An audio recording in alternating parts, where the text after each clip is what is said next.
Yes, it was in the evening, almost sunset. It was very peaceful. We walked up the cemetery and then we found the entrance. The door was closed. We turned, we saw the sun, and then we met Danica, who opened the church for us, and it was very special. We felt something. Yes, there was a kind of vibe in there. You have to come to feel it also.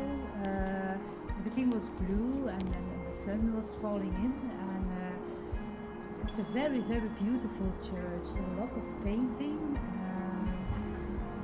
We rang the clock once and we did a wish, and it was a little bit like magic. Certainly you have to come. It was beautiful. Yes. We still feel it.